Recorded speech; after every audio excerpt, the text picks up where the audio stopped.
Wow, wow. Mon. Hallo, sorry. Wie geht's?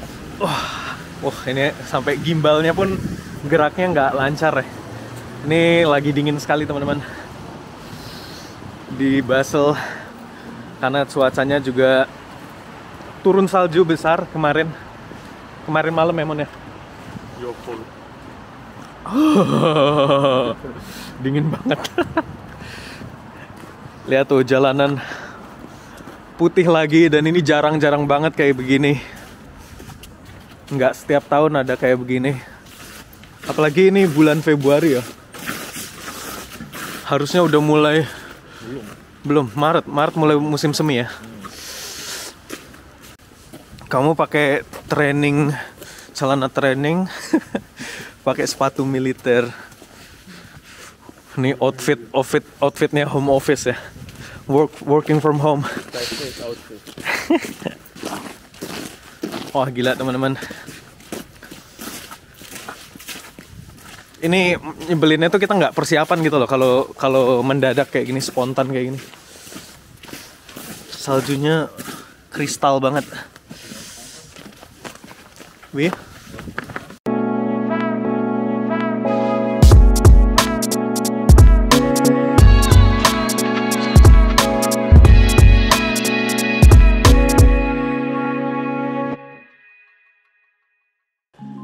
Halo teman-teman semua, balik lagi bareng aku Syarif Sapata dan masih di Sapa Daily, program favoritku di channel ini. Ya, sorry banget aku udah lama banget gak muncul karena selain kesibukan yang kadang tuh di kantor tuh lagi ada kerjaan yang kita harus kasih fokus besar ya. Jadi kalau lagi ada proyek khususnya, karena kalau lagi ada proyek itu kita nggak bisa, kepala kita harus fokus di satu tempat itu teman-teman. Kalau nggak nanti proyeknya malah rusak gitu ya. Jadi aku pikir daripada aku setengah kaki di YouTube, setengah kaki di proyek, lebih baik aku fokus dulu di proyek, dan setelah proyek selesai baru aku fokus lagi di YouTube. Dan memang sekarang proyeknya udah selesai, jadi aku udah bisa fokus lagi di YouTube dan makanya bisa bikin Sapa Daily lagi ya.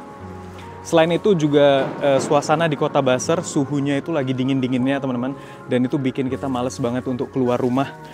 Oleh sebab itu ya kemarin aku banyakan stay di rumah, makanya sempat bikin podcast juga, karena bukan apa-apa, karena di luar dingin banget, saljunya udah numpuk lagi, dan katanya juga sampai bahkan minus 40 derajat di beberapa tempat di Swiss ya, dan itu jarang sekali. Tapi sekarang suhunya udah mulai naik lagi, hari ini 1 derajat ya aku lihat tadi ya. Dan ya sekarang makanya aku pikir ya udah deh, kita nge-vlog lagi, kita bikin Sapa Daily lagi. Nah, seperti ini suasana di luar ya. Jadi es di jalan juga masih bertumpuk. Ini sisa dari 3 hari yang lalu. 3 hari yang lalu ini semua penuh es ya teman-teman. Jadi kalau mau jalan kaki pun agak licin gitu, agak bikin kepleset. Dan kalau banyak es di jalan gini, jalannya jadi kelihatan kotor ya. Karena saljunya kalau kecampur dengan sampah jadi coklat-coklat gimana gitu. Ya kita bakal cari tempat duduk di sana ya, di deket taman situ. Dan terus kita bakal ngobrol-ngobrol, cerita-cerita tentang topik hari ini ya. Ini kita lokasinya di dekat masjid teman-teman. Kalau masih ada yang belum tahu, penasaran di Basel itu ada masjid apa enggak, ada ya. Walaupun nggak besar tapi ada di sini. Dan lihat tuh sisa-sisa esnya. Walaupun nggak begitu banyak, tapi ini yang bikin licin teman-teman. Dan kalau kalian kuliatin tamannya, itu hampir secara keseluruhan tertutup oleh es ya. Tapi ya itulah, di Eropa itu enaknya, jadi tiap musim ada pemandangan yang berbeda ya. Dan kalau musim dingin jadi ketutupan es seperti ini. Nanti kalau musim panas itu bakal hijau lagi. Ini biasanya ramai sekali di sini teman-teman kalau musim panas ya. Oh ya, masjidnya di deket situ tuh, daerah situ itu masjid Turki. Kalau khutbahnya bahasa Turki teman-teman. Ya, sekarang aku lagi duduk di depan semacam bar yang tentunya tutup ya ini. Ini kayak bar outdoor gitu loh. Jadi mereka biasa jual minuman beralkohol di luar. Kalau musim panas ini ramai sekali ya. Jadi orang daripada di dalam bangunan lebih milih di outdoor tentunya kalau musim panas karena suhunya juga 30 derajat, 36 bahkannya sama kayak di Indonesia. Dan kalau orang sini kan lebih suka ya kalau panas kayak gitu. Makanya di sini juga banyak bar-bar yang outdoor. Aku pengen sedikit ceritain tentang pindah rumah. Jadi kalau nggak salah Blimade itu pernah cerita tentang harga apartemen di sini yang cukup mahal ya. Dan di Sapa Daily kali ini aku pengen juga cerita sedikit tentang apartemen, pindahan, terusnya cari rumah. Karena kenapa? Karena aku baru aja, bukan baru aja sih, udah nanda tanganin kontrak rumah baru gitu ya. Jadi bukan rumah, maksudnya apartemen. Itu suka ketukar aku. Jadi kita pindah rumah ceritanya, pindah apartemen tanggal 1 April ya. Aku udah tinggal di apartemenku yang sekarang itu sudah sekitar 7 tahun.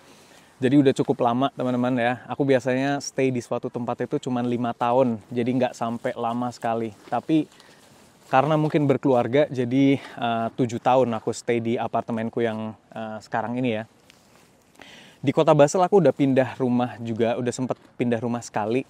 Jadi waktu awal aku ke Basel itu aku tinggal di apartemen yang sangat kecil waktu itu. Karena memang istriku dulu tinggal di situ gitu kan. Jadi dia juga tinggal sendiri waktu itu. Terus waktu kita nikah, kita juga nggak langsung cari apartemen baru gitu. Karena aku juga belum bekerja waktu itu, masih kuliah ya.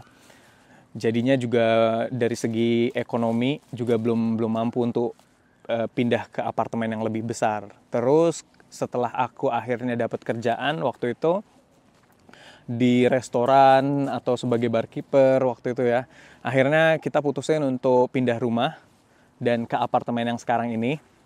Jadi agak upgrade sedikit ya. Jadi lebih kamarnya lebih besar, terusnya fasilitasnya juga lebih lengkap, walaupun nggak lengkap sekali. Itu waktu itu pindah ke apartemen yang sekarang itu sebenarnya keinginanku ya, karena kalau kalian baru nikah terus kalian tinggal di apartemen istri itu kayaknya tuh gimana ya, kayak kita belum secara 100% ngerasain bahwa itu apartemen kita gitu, lebih kayak ke apartemen istri kita. Jadi waktu itu aku bilang ya lebih baik kita cari apartemen baru supaya kita bisa punya dapat feeling yang sama, punya dapat feeling kalau itu adalah apartemen kita berdua gitu kan. Nah, akhirnya 7 tahun kita bertahan di sana dan akhirnya aku juga punya anak dan pertanyaan muncul lagi gitu ya. Wah, kayaknya kita harus punya apartemen yang lebih besar lagi karena biar anakku juga punya kamar sendiri.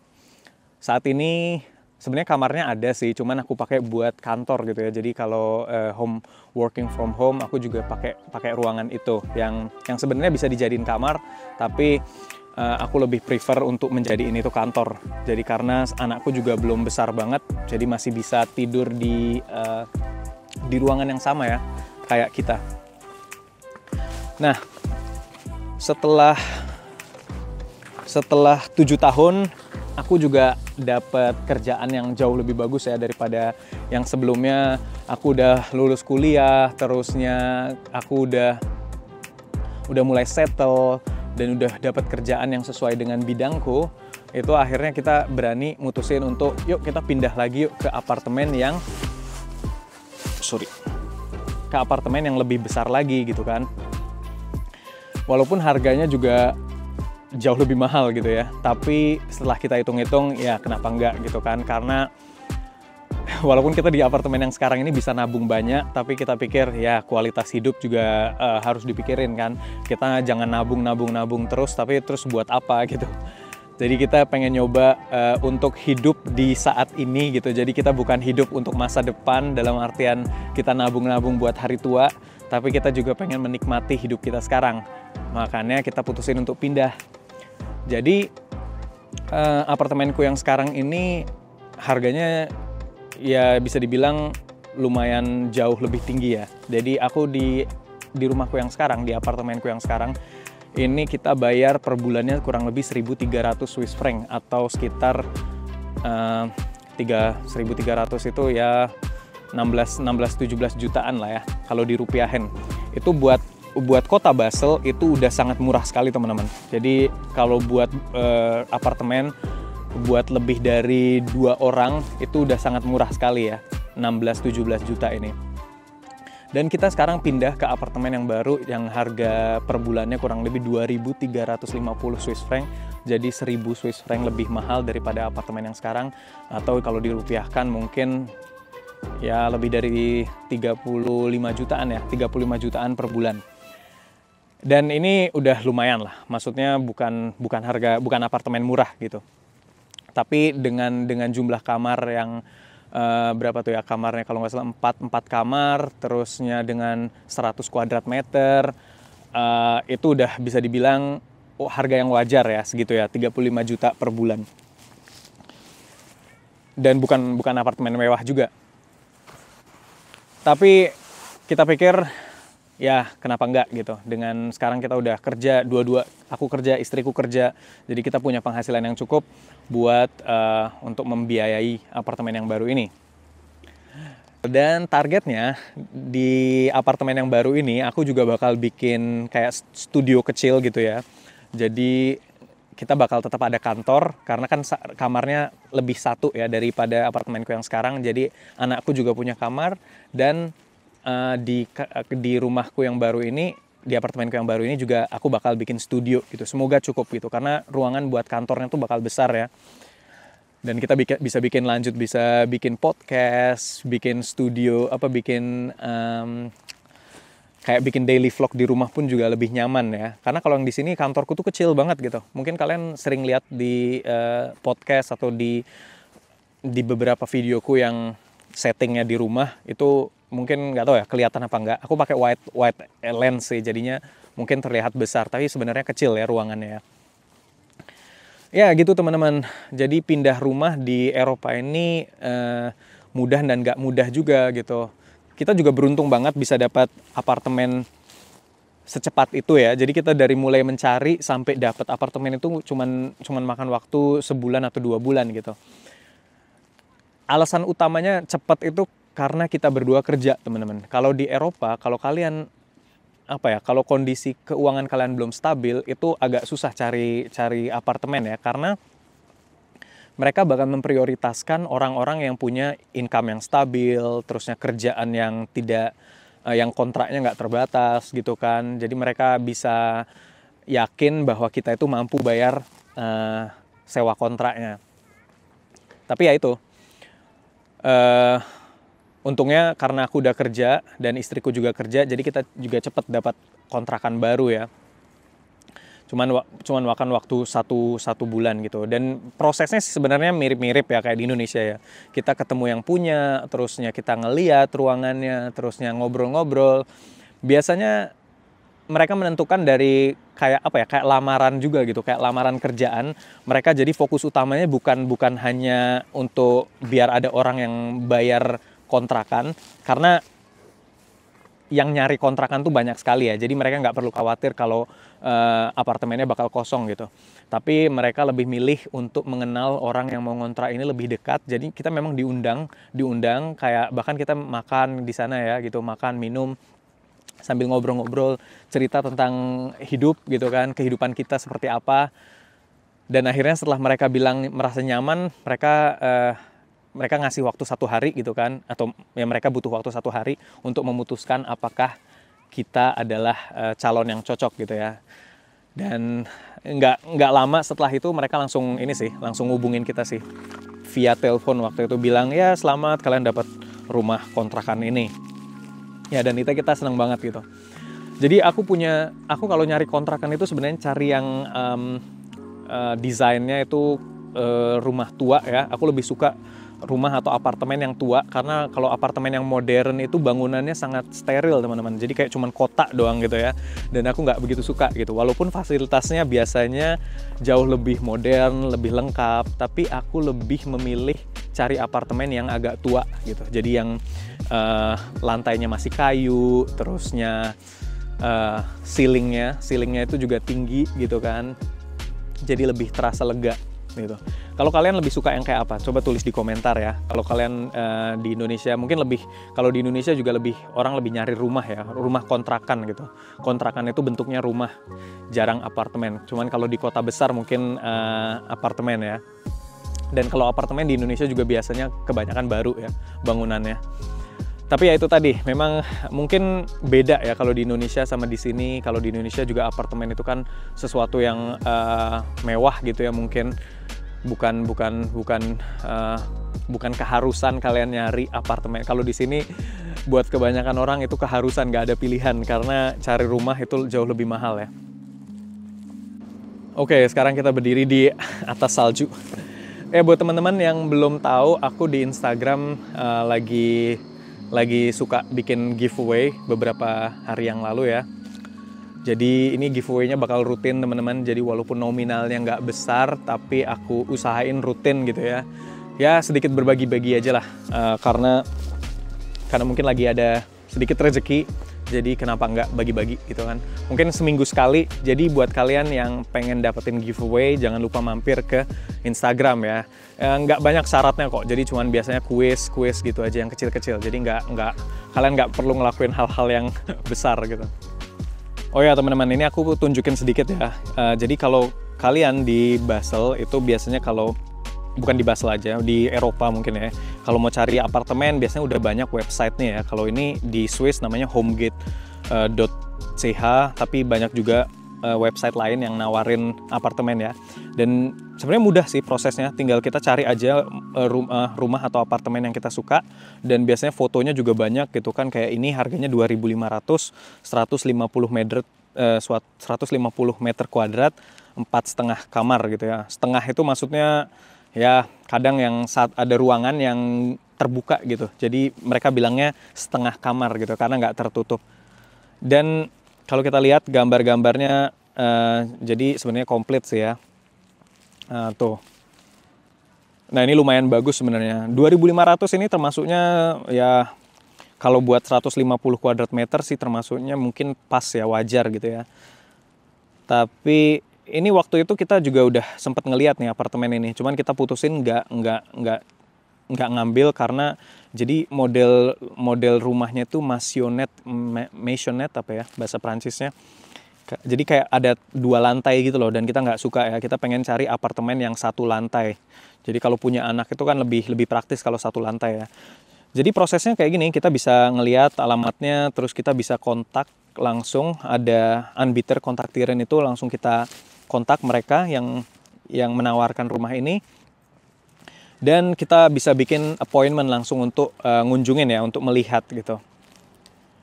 Ya itu, dan di sini biasanya tertulis lengkap apa fasilitasnya, terusnya bahkan jarak ke TK, ke sekolah, ke public transport, atau bahkan ke pusat perbelanjaan, itu lengkap gitu. Bahkan di sini ada tulisan dikasih nomor telepon juga ya. Ya udah gitu aja sampai nanti ketemu yang punya, dan deal-dealan di situ, kenalan, deal-dealan. Dan banyak sebenarnya apartemen di kota Basel ini ya. Tapi ya itu dia, bukan di Basel sini. Aku search filternya sampai ke desa-desa di sekitar Basel sebenarnya. Jadi harganya bervariasi banget, tapi mungkin sama juga kayak di Indonesia. Kalau cari yang murah itu jauh lebih susah daripada cari yang mahal ya. Cari yang harga normal itu susah gitu. Rata-rata karena kalau udah murah itu biasanya langsung hilang teman-teman, dalam waktu sehari 2 hari gitu langsung diserbu gitu. Langsung banyak sekali yang mau nyewa. Jadinya ya berebut ya. Tapi kalau harga ya 2.300 ke atas itu biasanya cenderung lebih banyak pilihannya ya.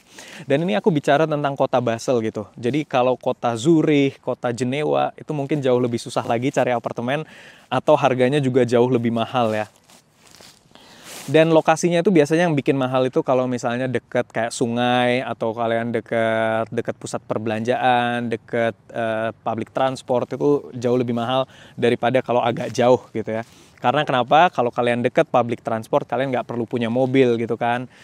Jadinya lebih hemat. Nah, aku makanya cari rumah itu selalu di tengah kota supaya aku nggak perlu beli mobil juga ya.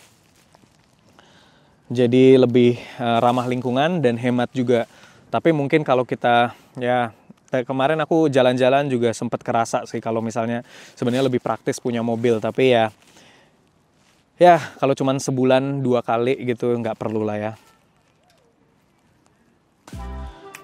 Oh ya, aku pengen lanjutin baca komentar teman-teman. Jadi kita bacain sebentar ya komentarnya ya, yang ada di channelku sebentar. Mungkin di video terakhir ini ya.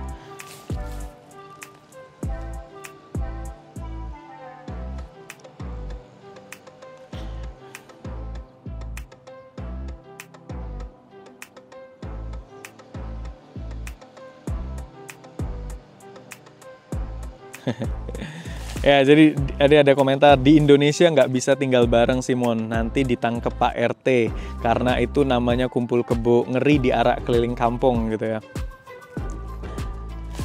Ya bener banget, aku juga pernah ngalamin. Jadi waktu itu ada pertukaran program pertukaran pelajar gitu di UGM, dan aku sempat main-main sama bule-bule itu. Dan karena mereka ngadain party gitu kan, terus banyak bule, banyak orang lokal juga ngumpul di satu tempat, mungkin agak sedikit ribut gitu ya, nggak ngerti juga. Terus kita ngelihat beberapa pas kita mau pulang itu kita baru sadar ternyata banyak kendaraan yang digembosin teman-teman. Jadi motor digembosin, mobil digembosin gitu ya. Dan ya gimana ya, aku kadang waktu itu mikirnya oke lah, kenapa kita nggak bisa komunikasi gitu ya? Kenapa kita nggak ngetok rumahnya, bilang, hey kalian terlalu ribut, atau kalian udah terlalu malam, coba kalian berhenti party, atau apapun itu, atau bilang di desa ini kita nggak mau nerima party gitu. Bisa dikomunikasiin gitu, daripada kalian ngegembosin, bilangnya kalian, maksudnya daripada gembosin sepeda orang, motor orang, mobil orang, atau ngerusak bahkan ya, itu jauh lebih nggak nyaman dan jelek ya buat image kita gitu. Karena sebenarnya orang Indonesia itu kan orang yang ramah dan selalu pintar komunikasi gitu ya. Kenapa kita nggak selalu mencoba mencari jalan tengah dengan berkomunikasi gitu, ngomong ceritain apa yang kita nggak suka dan semuanya bisa diobrolin gitu kan. Dan menurutku asumsi itu harus harus diverifikasi gitu. Kebanyakan kita banyak yang mikir, wah kalau bule ketemu orang lokal terus pasti langsung mesum atau zina gitu. Nggak selalu gitu ya, nggak selalu gitu. Jadi walaupun mereka ngumpul dua jenis kelamin yang berbeda di satu tempat, banyak orang gitu, maksudnya nggak berduaan, sekalipun berduaan juga ya, maksudnya jangan sampai kita langsung mikirnya negatif terus gitu. Kalau kita punya bukti baru kita bisa bertindak gitu kan. Itu pun lapor polisi, jadi nggak asal main hakim sendiri sih. Itu yang kuharapin ke depannya kita lebih bisa ya. Ini komentar berikutnya.